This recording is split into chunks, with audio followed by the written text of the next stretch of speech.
If somebody calls you a dumb, lazy, you are conditioned to respond to those words that came out of their mouth, when you should be asking yourself, what made him say that? The human brain works up to 31% better when it's in a positive state. What does that mean for you? During a tough conversation, the attack is going to come from one of three places. Number one, Gaunt is a seasoned lecturer, trainer, and author of the book Ego, Authority, Failure. Has dedicated 20 years to leading hostage negotiation teams. He trains organizations worldwide to enhance their communications and leadership skills. when someone is refusing to interact with me on a personal level, that's a red flag for me. They're afraid of me, afraid of a circumstance, or they're trying to manipulate the situation in some way, shape, or form. Manipulation is born out of fear. They're afraid that they're going to lose something if things don't go exactly right. Maybe they're under pressure. Boom! Pressure, pressure, pressure, pressure. We are all under it constantly. All of us have within us an innate desire to have somebody else understand what our perspective is. When you are triggered, the amygdala takes over before we start talking about ultimate outcomes, before we start problem solving. We have to take care of the negative emotions and dynamics first. What do you advise people to do?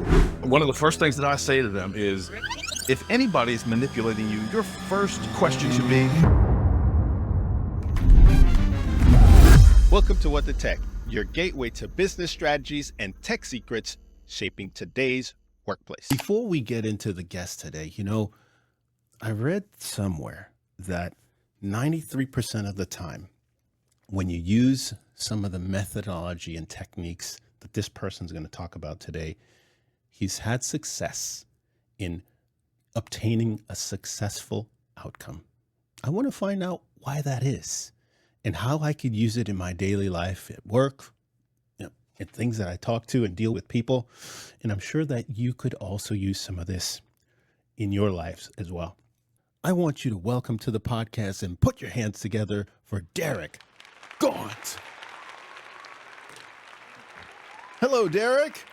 what's up, bro? How are you? I'm doing terrific today. Are you a sports person by any chance? I am. What sports team? Do you have a team that you happen? I'm not going to answer that question. Suffice it to say that the team that I root for, that I have been rooting for in football for the past 40 some odd years, is a dumpster fire and has been since '95, the last time they went playoffs. So I'll just leave it at that. It wouldn't be our local hometown team that just won the playoffs. No, won a game, I should say, to get into the tournament. No, it's a little bit further south, and they've got a big star on the side of their home.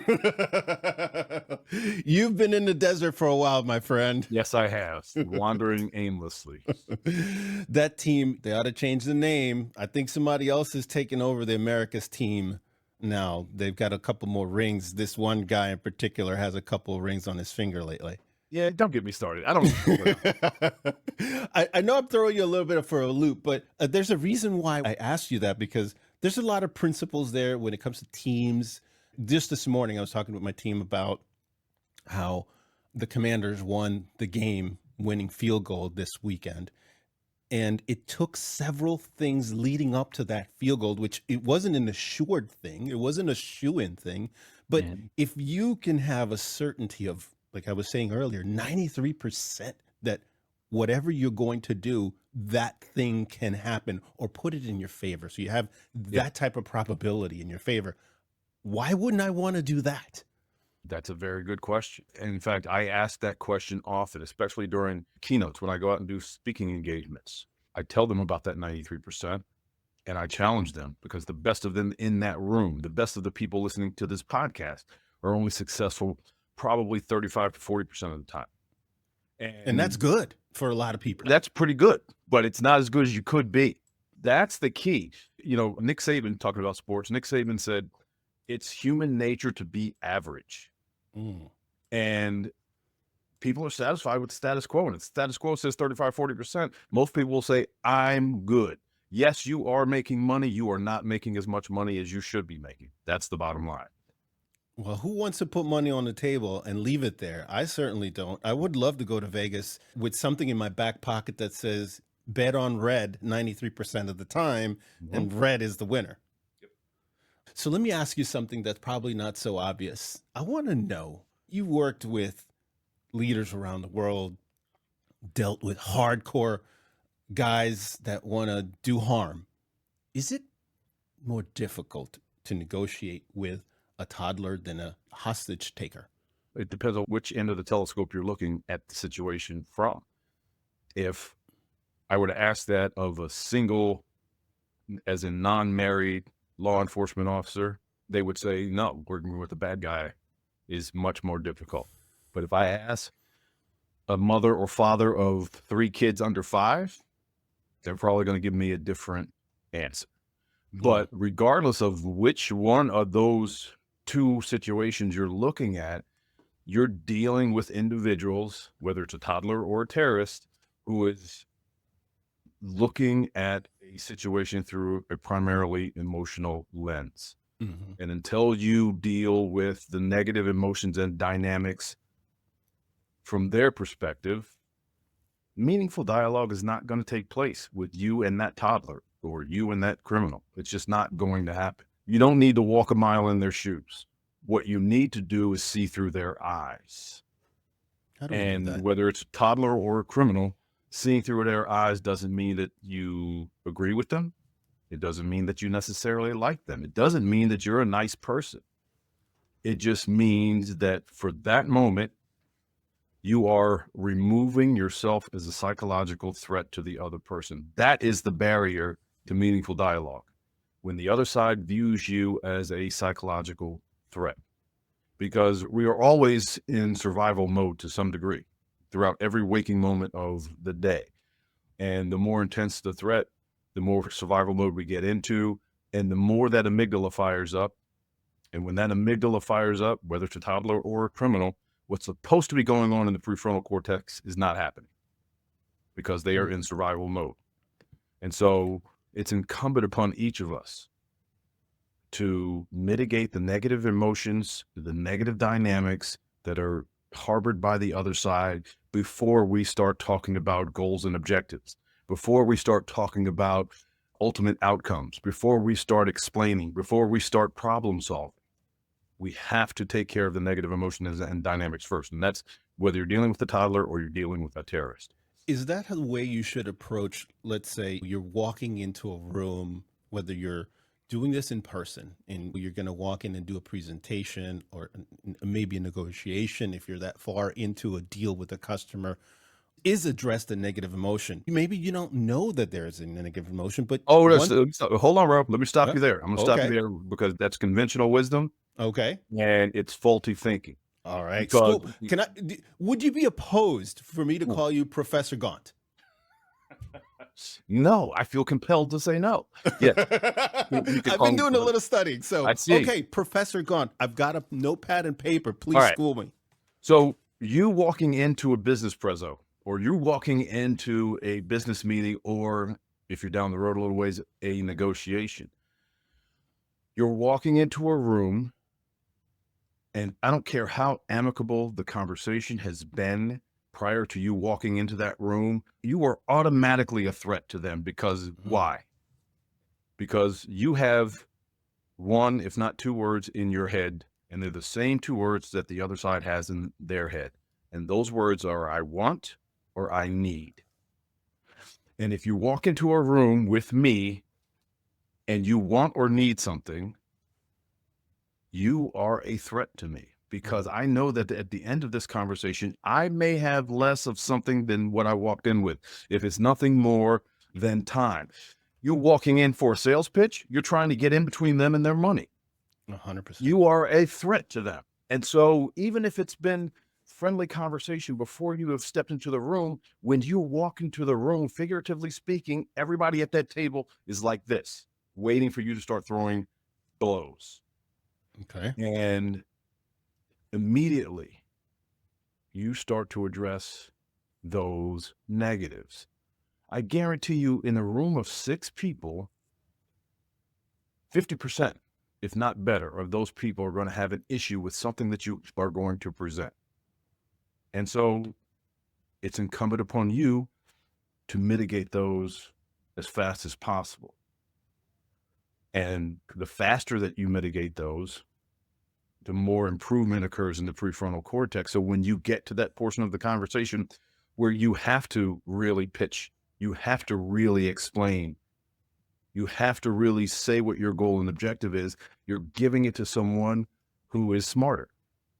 Because when you walk into that room, that conference room, or you go to that meeting, the people that you're engaging are dumb.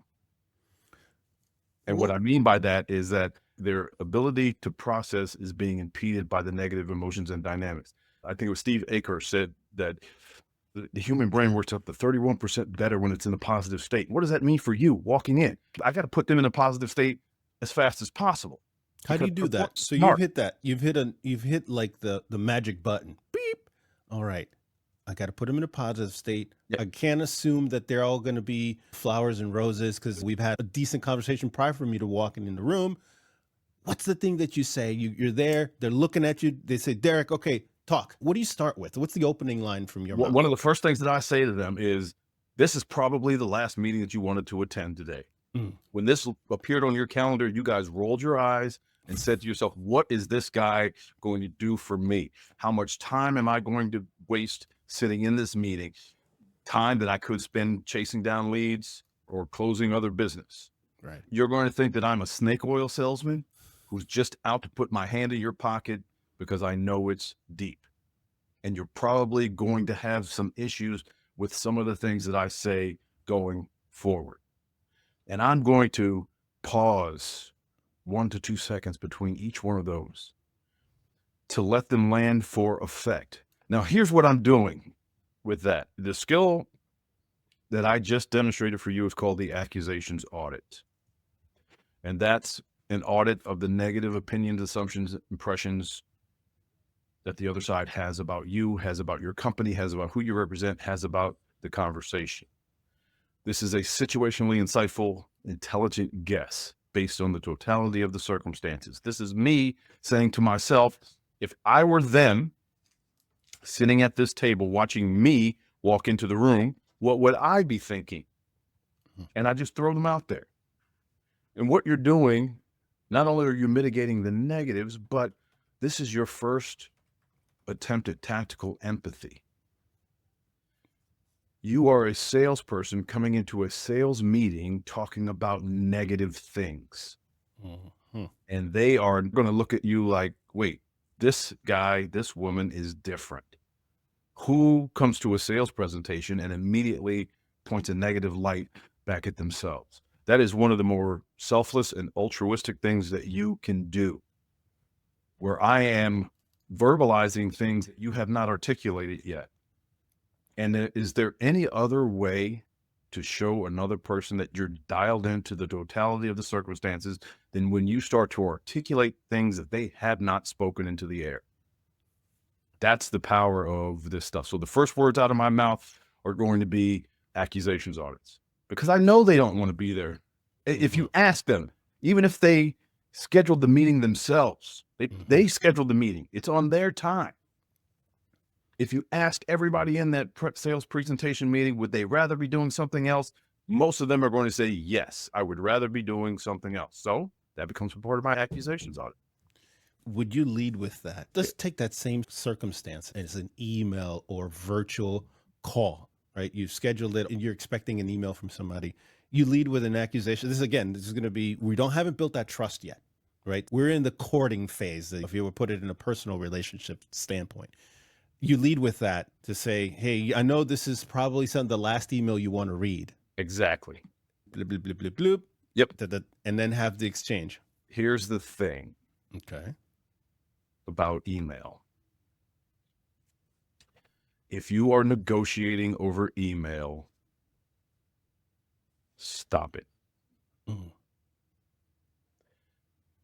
You lose too much data in text messaging and emails because you're lacking one-to-one human interaction. There's a buffer in between you and the other person. Emails and text messages in and of themselves, unless you're typing in capital letters, they don't have a mood, a tone, or an emotion.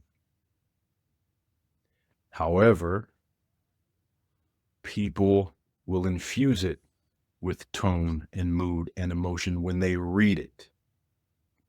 Okay. And you don't know what that's going to be. And so for you and the people listening, there's a great clip from the comedian duo Key and Peele where they're going back and forth over text messaging. And what the sender meant was not received that way by the recipient. And so there was a clear disconnect in them going back and forth with text messaging. You leave it up to interpretation from the other side. And what happens is, especially with email, you can craft a brilliant 2-page email with bullet points and clear paragraph breaks, and it could read like a dissertation. Mm-hmm. I'm going to pick out the 2 to 3 things in that email that I hate, and that's all I'm going to fixate on. And so you spent 2 hours drafting this email thinking that you laid out your position as best you could, and there's 2 or 3 things in there that I really don't like, and that's all that I'm going to focus on. So having said all of that, use text, use emails to drive them to a voice-to-voice conversation. How would you do that? So, Professor Gaunt, again, you're not opposed to that. How do I then, okay, boom, I sent that email. They say, all right, or even better yet, you told me don't try to let email be the primary form of communication. How In can a I negotiation, yes. right. How can then or what words would allow me to have a better chance to succeed with, let's say, a Zoom call? Hey, join me on a Zoom call. How do I get that prospective person? What kind of words should I be using to move them forward into a Zoom call with me, if that's the next step? All right. So first of all, jumping on a Zoom call may not be something that they're comfortable doing. Mm. It's an ask, right? Mm. Yep. So anytime you're going to make an ask of anybody, that ask should be preempted by an accusations audit or 2. And here's why. An ask changes status quo. Even if you were to knock on my door and say, Derek, can I have a cup of sugar? You've changed my status quo by the mere fact that you knocked on my door. My status quo was a certain way before you intruded. And now you're going to make an ask of me for a cup of sugar. I did not wake up this morning planning to give you a cup of sugar. So you've put work on my plate that doesn't already exist. I don't care what the ask is. I'm going to get in my feelings about that in some way, shape, or form. And this is not hysteria or anger or a feeling of betrayal or being taken advantage of. It doesn't rise to that level. But on some level, you've changed my day. You've imposed on me. And so if you're going to make an ask, set it up with an accusations audit. So going back to your original question, to get them out of email onto a phone call, I will tell them in the email, this is probably the last thing you're going to want to do. Would you be against hopping on a 23-minute Zoom call so that we can talk about next steps? So accusations audit, no oriented question. And the no oriented question was the ask itself. And that's the easiest way. Now, there are people that are going to listen to this going, I'm dealing with a client, I'm dealing with a potential customer, and all they want to do is go back and forth over email. When I hear that, I say, number one, have you pushed the issue? No, you probably haven't, because you're afraid to, because you're worried about driving them away, running away the business. Number two, if that is indeed the case, you have to ask yourself, why doesn't this person want to engage me voice to voice? That's a red flag for me. When someone is refusing to interact with me on a personal level, they're afraid of me, they're afraid of a circumstance, or they're trying to manipulate the situation in some way, shape, or form. Let's say you're right on that last one. They're trying to manipulate the situation. You don't know exactly why. You don't know the motivation, why they're trying to evade. Maybe they want to control the situation. Where do you go from there? Test it. Okay. How? It sounds like you have a specific reason as to why you're reluctant to jump on a call. It seems like you have a reason for. That's the best way to flesh out why someone is conducting themselves in a specific manner. It's just to label the observation. Seems like you have a reason for not wanting to jump on a Zoom call. Okay. And get them to verbalize to you what the problem is. Now, they're never going to say, because I'm trying to manipulate you, but you surmise that's what's going on. Their response to that label is either going to further confirm that or refute it. Okay. You just have to pay attention to what your eyes are telling you as well, what your intuition is telling you about their response. Now, if their response is such that you're like, oh yeah, this guy is just trying to get over on me. Now you got to ask yourself a question. Do you want to pursue this relationship any further? If we were doing business, yes, you make that good assumption. Should I pursue it further? Now I'm going to shift that. I want to shift that a little bit to, let's say it's my boss manipulating boss. me. My boss, you've pretty much hit the end of the road at this point. If somebody's trying to manipulate and I've made the assumption, you know what? I'm not going to pursue this anymore. I'm wasting my time here. All right, I'm going to do what everybody's parent told them not to do, and I'm going to answer your question with a question. And that question is, why would your boss want to manipulate you? I'm not exactly sure. It depends on what their motivation is. Maybe they want. That's what I'm asking you. What would be the motivation for your boss to manipulate you, a direct report? They want a specific outcome. They want something from me. They want me to do or produce something. Let's take it down one at a time. They want a specific outcome. Why would they want that specific outcome? To benefit them, to make themselves. Why do they better. want to be benefited?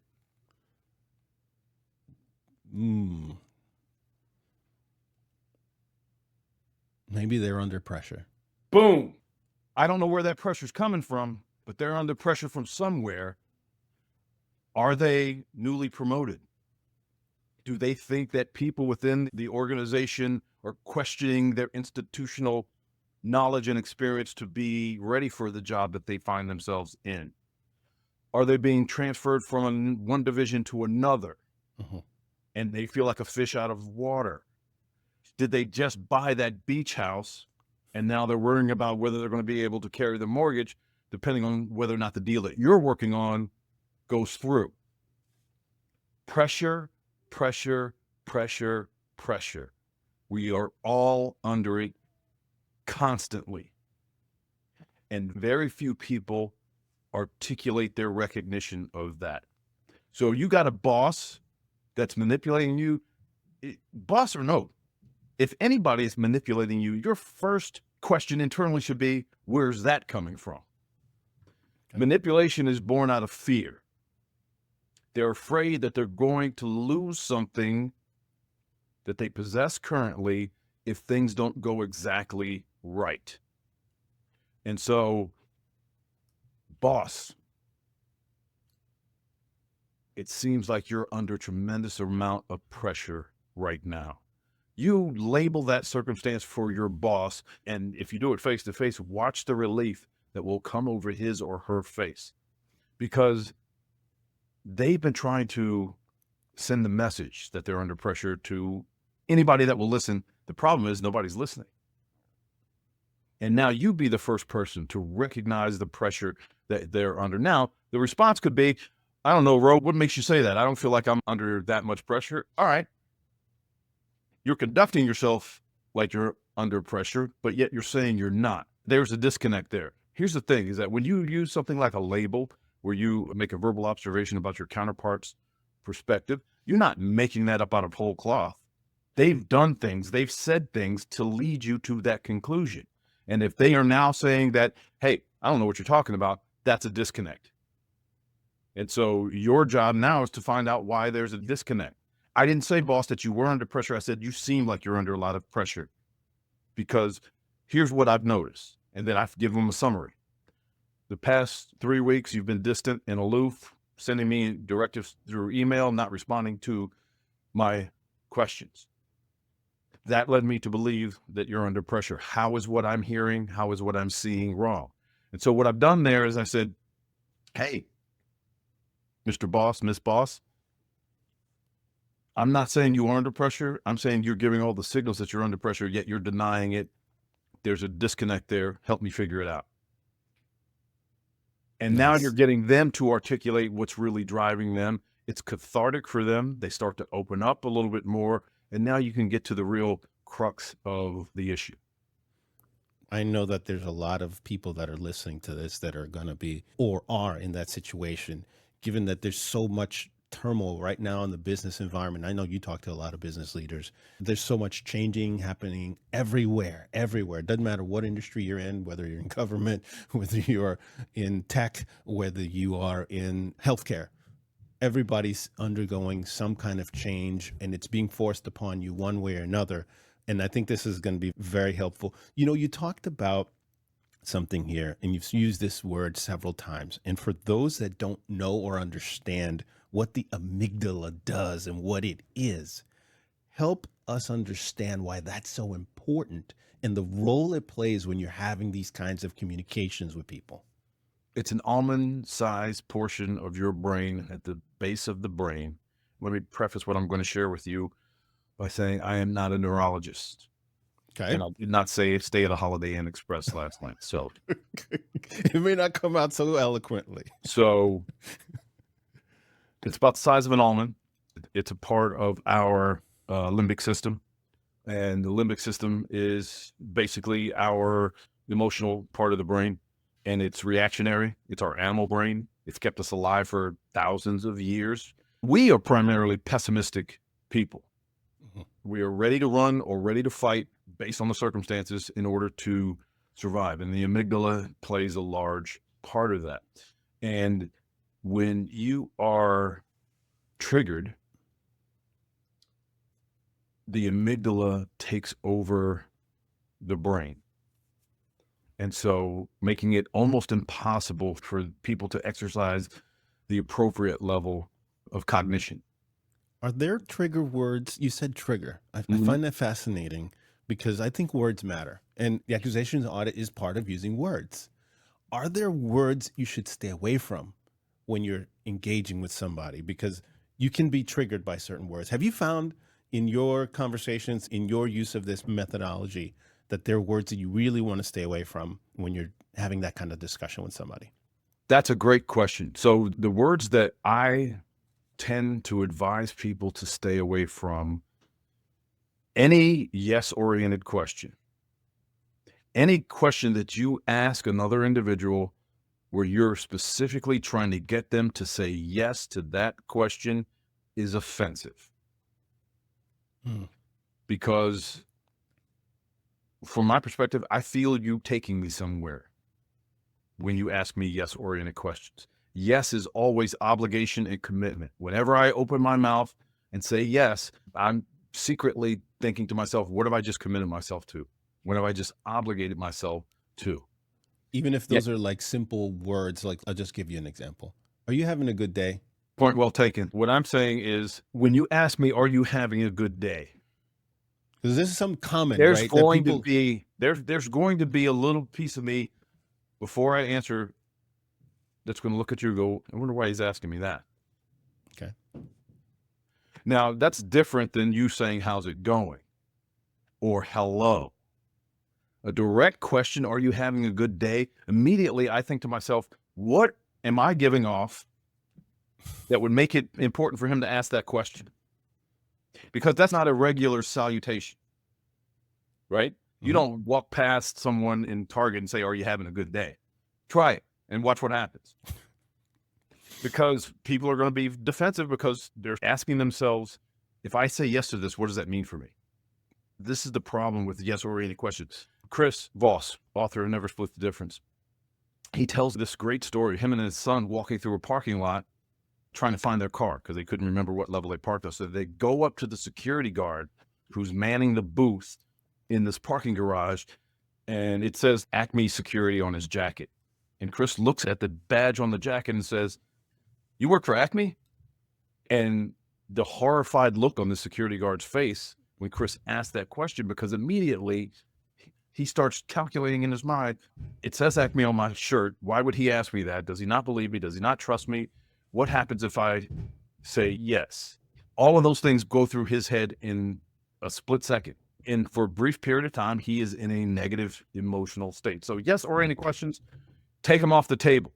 Words like, I understand, I get it, tell me more, are like nails on the chalkboard for me. Ooh, really?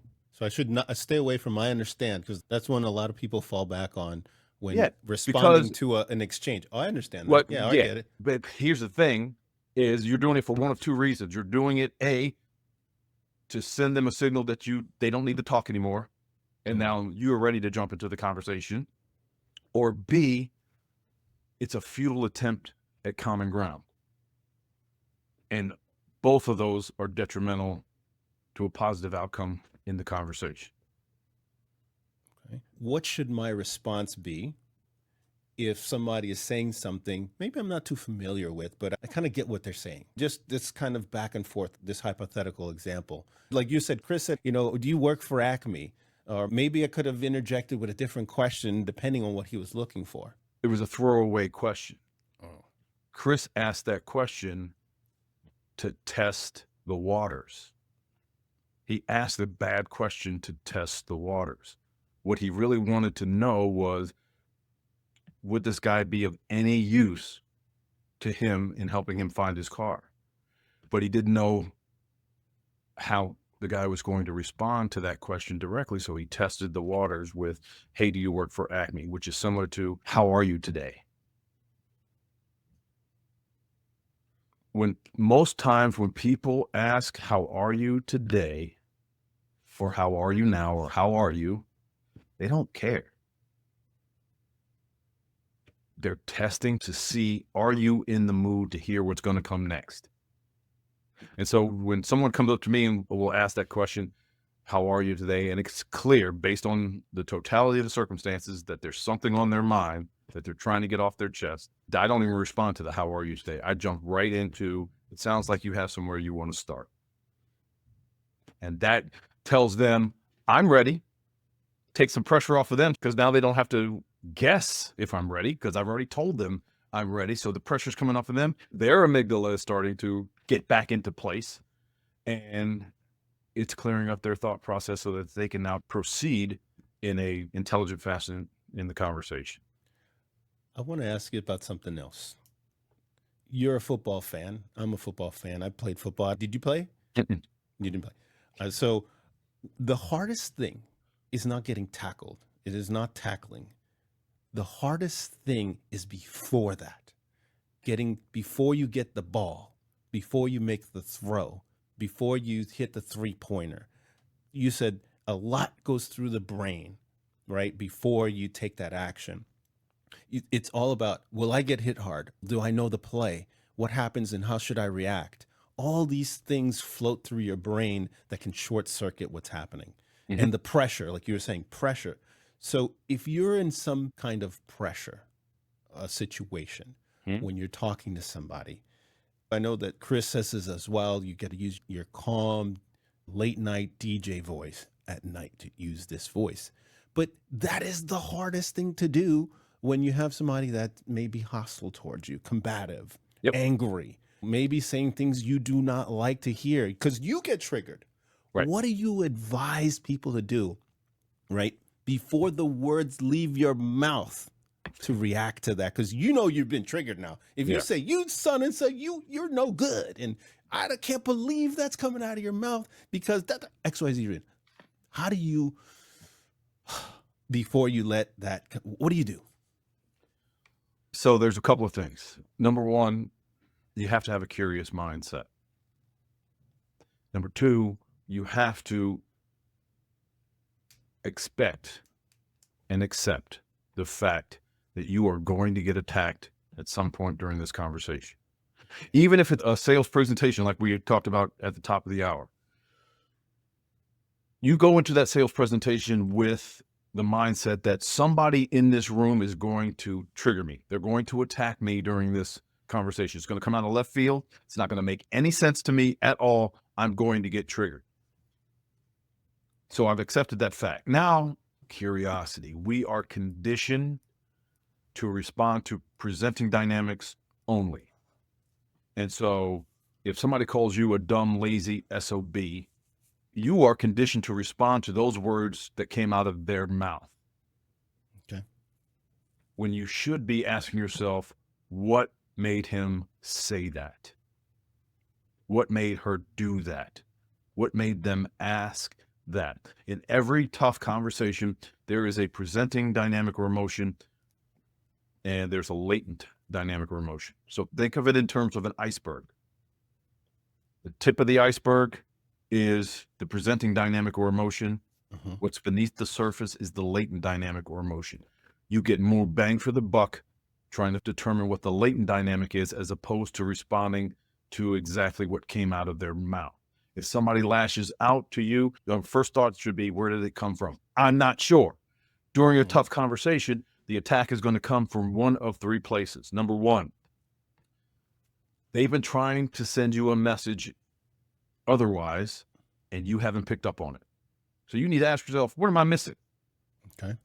Number two, we talked about this earlier. They're under tremendous pressure on their side of the table, and you have not acknowledged it. Number three, they're trying to manipulate you. It doesn't matter which one of the three buckets the attack comes from. You have to stay in the moment and figure it out. Did you miss something? Have you failed to acknowledge pressure? Or are they trying to manipulate you? Most people, when they get attacked, get triggered, they either figuratively or literally leave the conversation. Or they attack back. Right. Yeah. I used to get the question a lot when I first started coaching. And that was, hey, Derek, listen, this is a guy I got to have a conversation with. He's an ultimate jerk. I know he's going to get loud and belligerent. At what point in the conversation can I go back at him? And my answer to them is always the same. Yes, you can, if your goal is to make him dumber. If your goal is not to make him dumber, then don't go back at him. So it's mindset first. Now, I'm never going to tell you guys, stay in your seat, don't get triggered during conversation, because it's impossible. You are going to get triggered. That's not what the issue is. The issue is, how do you respond to the trigger, which I think is what your question was. Yes, And so the absolutely. response to the question is, labels work externally, labels work internally. So if you're going at me, I'm going to be labeling myself. He's starting to piss me off. I'm starting to get agitated. You say to yourself. Say Is it that to what yourself. You're saying? Yeah, You're saying, yeah. I'm starting to get pissed off. So what do I do then? I'm And starting to then- get pissed off. You said something that really triggered me. Yeah, I'm starting to get pissed off. you're saying it to yourself Okay. because the same effect occurs. Your amygdala, the activity within it, will start to dissipate when you start to self-label. And this is not Derek Gaunt saying it. You can look it up online. The internet is replete with academic studies and neuroscience that shows people hooked up to fMRIs. It's remarkable that psychologists are still in business, because the advent of psychology was before we could see inside the brain. Now we can see inside the brain. And so now it's not speculation as to what's going on in the brain. Now we can actually see the electrical activity in the brain. So these people are hooked up to fMRIs, and the facilitators for the experiment would show them a graphic photograph. Horrific. For the sake of this discussion, we'll just say it was a mutilated cat. And they'll show a picture of a mutilated cat, and they'll watch the electrical activity in the hippocampus and the amygdala, and it's going crazy. It looks like a polygraph chart on a habitual liar. It's just going absolutely bat-ass crazy. And then the facilitator will say to the participant, what are you feeling right now? And the instant that the participant says disgusted, grossed out, appalled, horrified, the minute that they verbalize that, the activity in the hippocampus and the amygdala starts to dissipate. Fascinating. And so it works externally. That's why we use it for other people, but it also works for us on the inside as well. If the bottom line is, If you can taste just how good the words are going to taste when they leave your mouth and enter the ear of your counterpart, they're probably the wrong words to use. I can't remember who said this, but if you make a speech in anger, it will be the best speech that you ever regret. Interesting. This sounds like even something you could use in your personal life. Without question. Without question.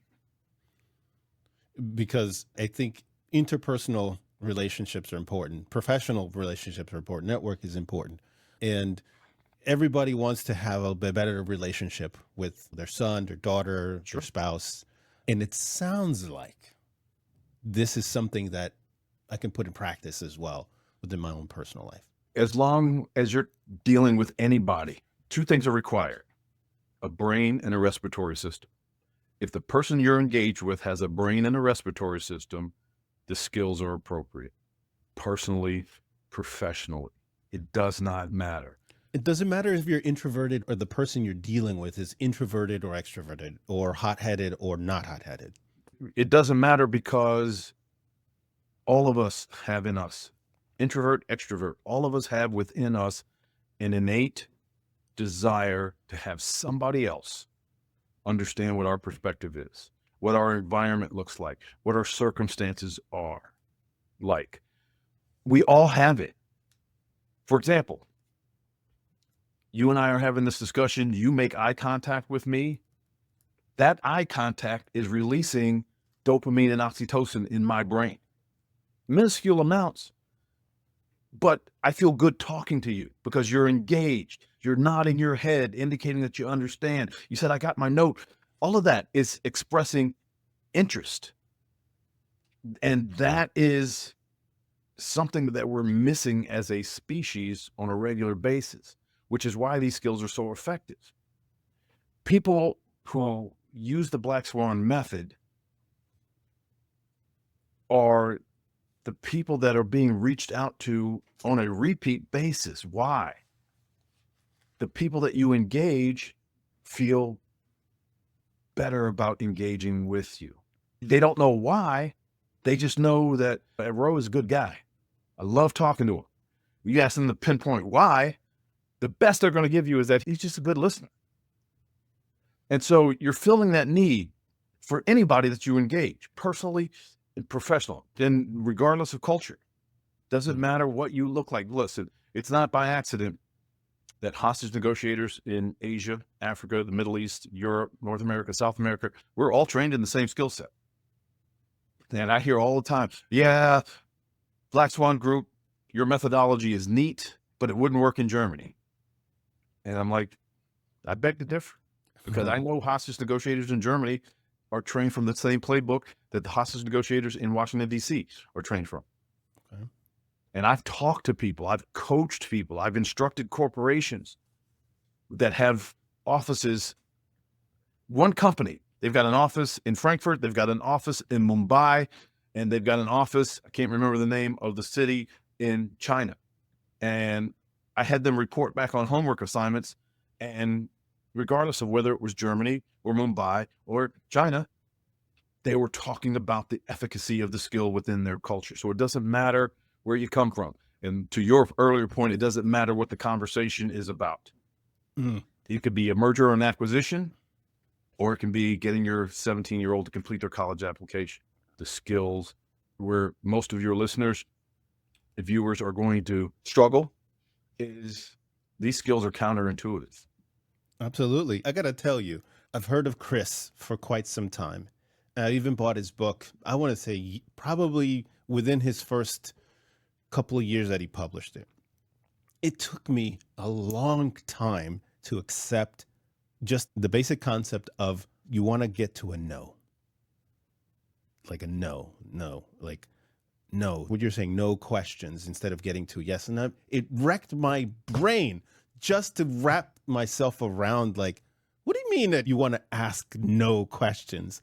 It is so counterintuitive. I want them to say yes. Yes, I want to sign the deal. Give me the piece of paper so I could sign right now, right?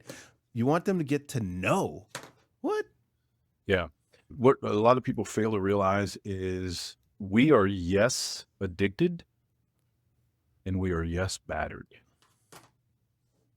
Mm. We love to hear it. We hate to say it. The idea that you drive for a yes. And then there was this thing that had a lot of support in the late 1990s to the mid 2000s of this concept of mere, M-E-R-E agreement, also known as yesable propositions, also known as yes momentum. The idea being, if I get Ro to say yes to a bunch of little things in the conversation, when I get to my big ask, he's more inclined to say yes because he said yes to all of these bunch of little things in the conversation. In fact, interestingly enough, there are sales training companies that teach this as a process of yes tie downs. I want you to think about that for a second. You're using a technique that is unabashedly called tie downs. And you think your counterpart likes being tied down? You tell me what person on the planet, I'm sure there's a small percentage, here goes, but most I'm people, sure we can Google it. most people don't like their autonomy restricted like that.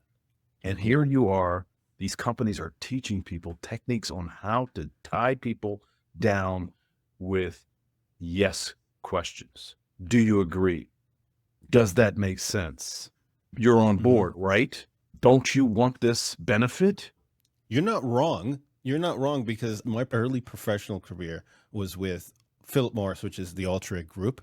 And they had a process of sales called the 5-step method. And that came from Anderson Consulting. And it sounded a lot like what you're saying, getting to yes. Do you agree that this sign needs to be taken down? Yes. Do you agree that the signage is incorrect and we should put hours over there? Yes. And that's not the optimal way. I wish I had this methodology back then. But you think about the person who's on the receiving end of that. They feel you taking them somewhere that you have not volunteered to go. Mm-hmm. And they're resenting it. Every yes that comes out of their mouth, they resent it more and more and more. Even if you get that final yes and you get the signature on the dotted line, and now you guys are in business because you peppered this person with yes, you made them extremely uncomfortable. Yes, you got the deal, but I guarantee you revenge is a powerful motivator. And the person that you, air quote, tied down with all of these yeses, even though you're under a contract with them, they're going to make your life difficult. They're going to pay you back in some way, shape, or form. They're going to make you feel the pain as close as they can approximate it. They're going to make you feel that throughout the entirety of your relationship. You don't want that. No. You don't want that. That's going to be a miserable relationship. No, yeah, and you're going to constantly chase them for late invoices. They're not responding to your phone calls. They're missing deliverables. They're missing due dates. They're missing everything because they're paying you back because you forced them into that. Yes, this is not rocket surgery. Yeah, this is not rocket surgery. Any yes-oriented question with a little brain power can be turned into a no-oriented question. Are you still willing to do this? That's a yes-oriented question. I can change that to, have you given up on? I've heard Chris say that one. He cites an example with Shark Tank, Robert Herjavec, where he sent them an email. He said, have you given up on coming to an event or something like that, where he said like within a minute, he got Robert to send him a response back using that question. Have you ever been ghosted? Of course. Most of the people listening to this have been ghosted. You've sent text messages, you've sent phone calls, left voicemails, you've sent emails, and nothing. And this is from people that have promised to do something, right? Yes. And then they disappeared. That, have you given up on email? The clients that I have are batting way over 900 with this particular, have you given up on? So if you've been ghosted, subject line only. There's nothing in the body of the email. Your subject line only is going to read, have you given up on partnering with us in this endeavor? The main part of it is, have you given up on? And then you can fill in the rest. Send it. Caution. Don't send it this is the Hershkovitz point. Don't send it unless you're ready to talk right there. Because when they get it, number one, the verbiage is particular by design. Have you given up on? Most people, not 100%, most people don't like to be viewed as a quitter, regardless of what the circumstances is. And giving up implies quitting. Have you given up on whatever?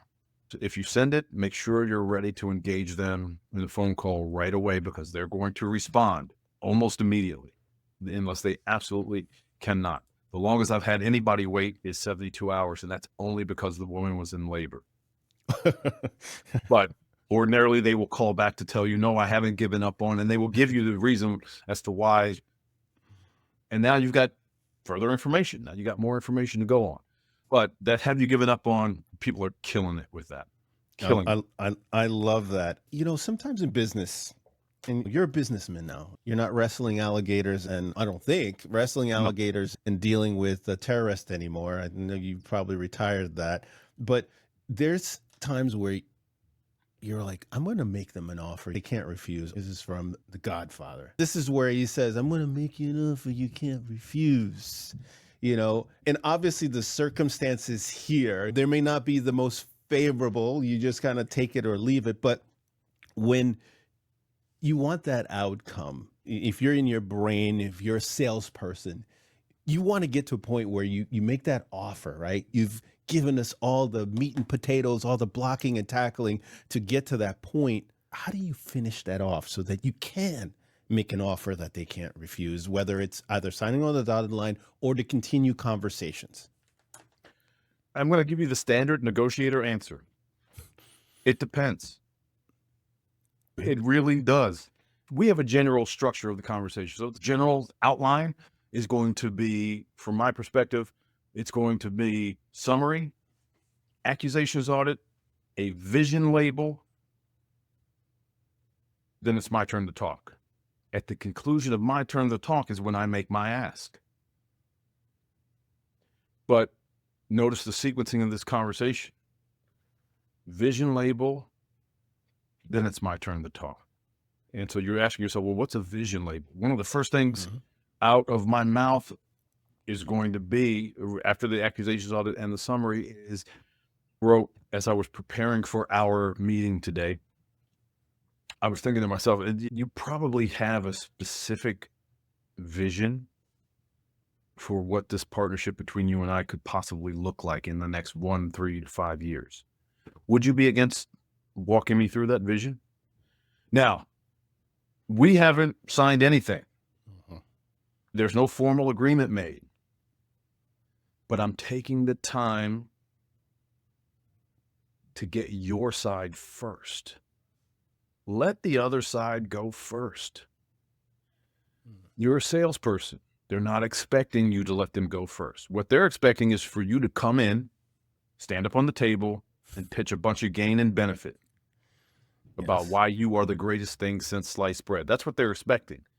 100%. And here you are coming in and going, tell me what you've been thinking about. There's nobody that's going to be in that sales presentation. There's nobody in that negotiation. There's nobody in that meeting that has not fantasized to some degree what it's going to be like to working with you. Or else they wouldn't be in the meeting. They've thought about it. And so I want to find out, what is it that they've been thinking about? I don't really care what they say in response to that.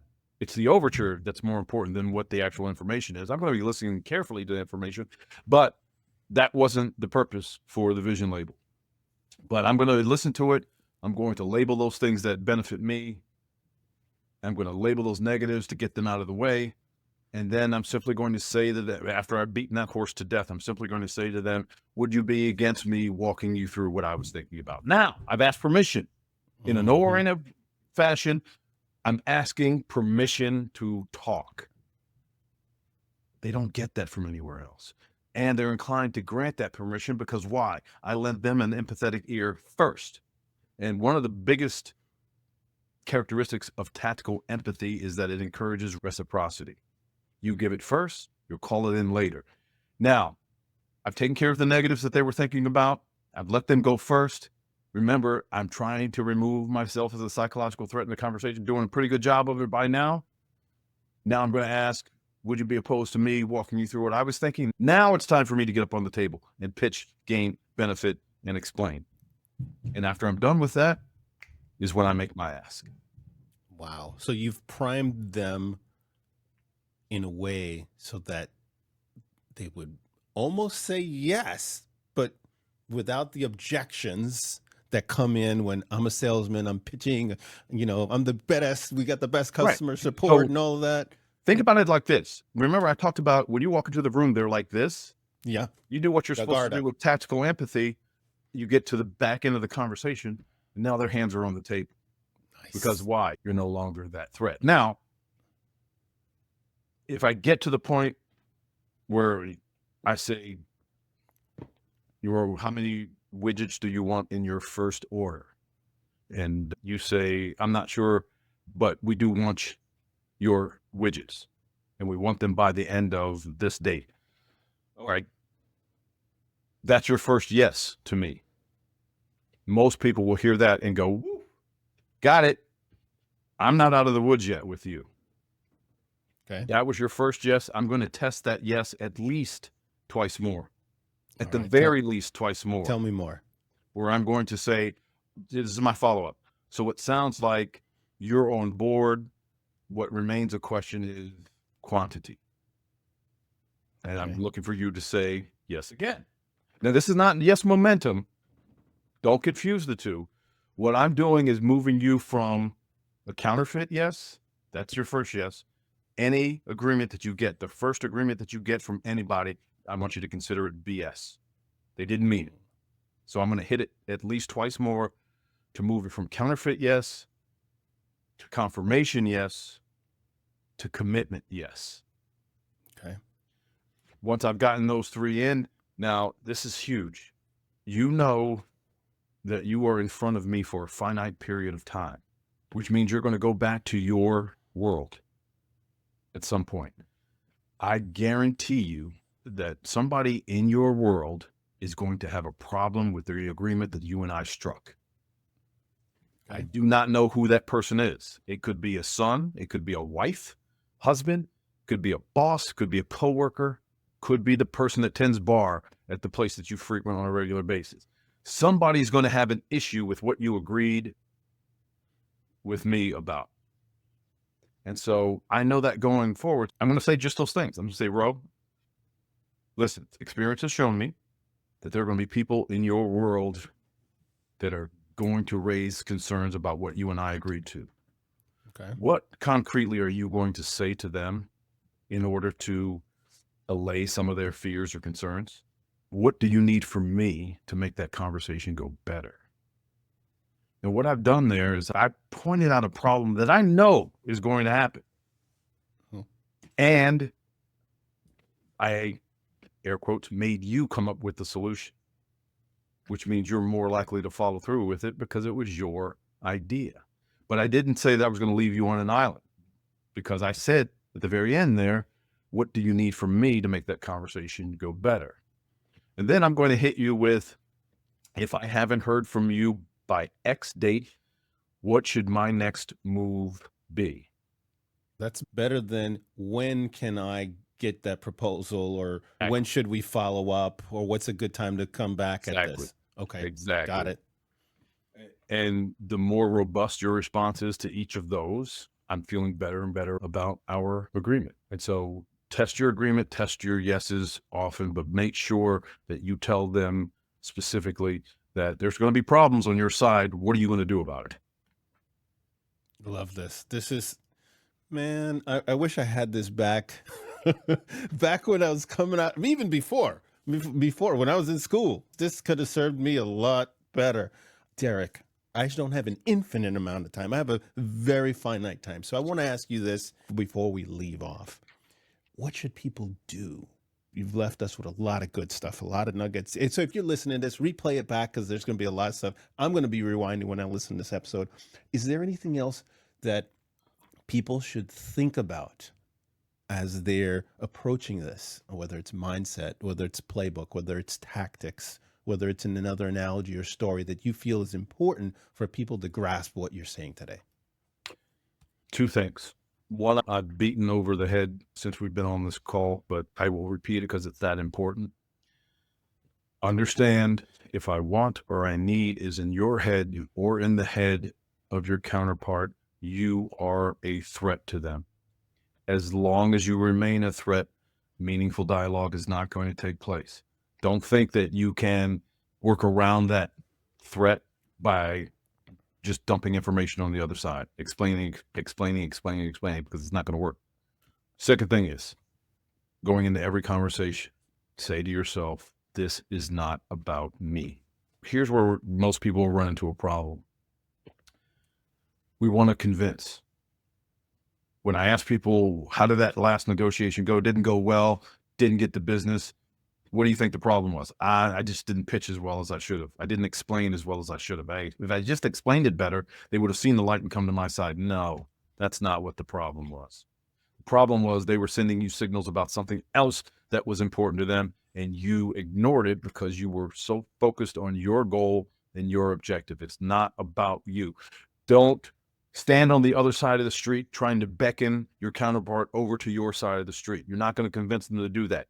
Walk across the street, stand shoulder to shoulder with them, and look at what they're looking at. The minute that you can do that, and the minute you start articulating that, that's the minute that the barriers come down. And this, while it may seem like it's slowing you down, is going to speed you up to get to the resolution that you want, and it's going to make you more money. Bottom line. I love that last part. Make you more money. Who wants to turn that down? Give me more money. Show me the money. Show me the money, baby. I love that. I love that. Derek, if people, they're hearing this and they're like, I want more, where should they go? What should they do? Go to our YouTube channel. We have Black Swan YouTube channel. Bunch of free content on there. You can see us doing our thing, some of the live events that we sponsor. And then you can go to our website, blackswanltd.com. We've got a plethora of free resources that you guys can download and start to get your mind around.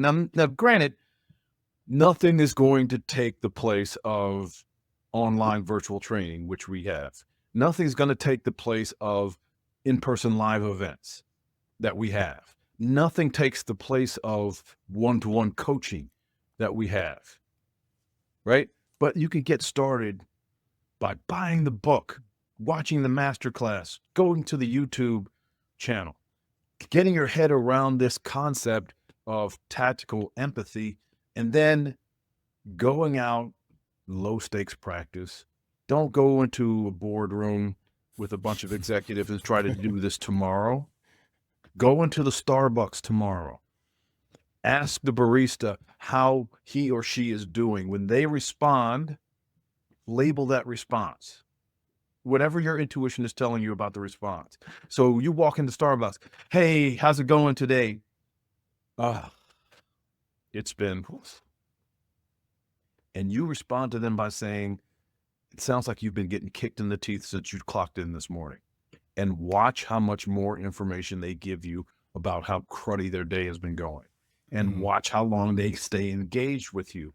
Watch how irritated the people behind you are starting to get, because the barista will not let you go because you are taking the time to express interest. And like I said earlier, everybody wants someone else to understand what their perspective is.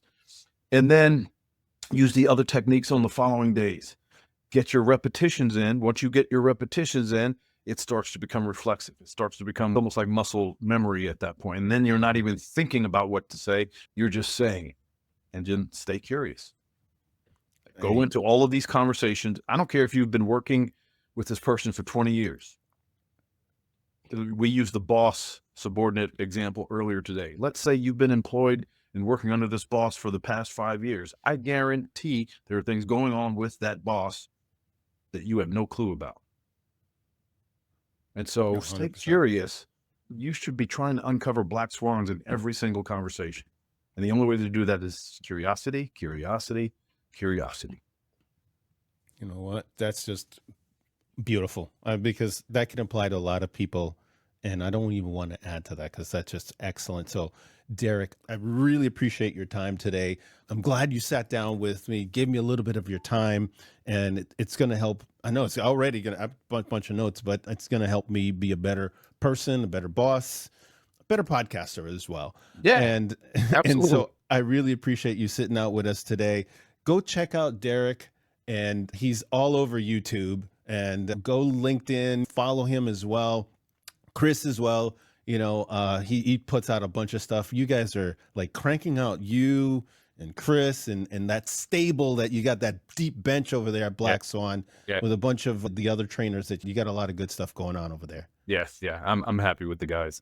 When I say guys, I mean people, because we've got women on the coaching cadre as well. Yeah, no, they do a great job. They're very, very smart cookies over there. So, Derek, thank you very much. I appreciate it. And if you have been nerding out on this conversation with Derek and me, I invite you to go ahead and hit that subscribe and like button, because it lets us know that we're on the right track. And we want to bring more guests like Derek to the show. And it helps, the algorithms love the likes and subscribes as well. So more people will get a chance to hear this message. So I appreciate if you would take a moment to do that. And if you're a business and you're wondering yourself, I'd love to partner up with a trusted partner, and you have complex technology needs, that's exactly what Global Tech Worldwide does. That's what I do during my day job.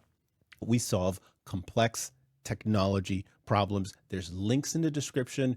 Someone on my team will be glad to help you. You can book a call if you would like as well.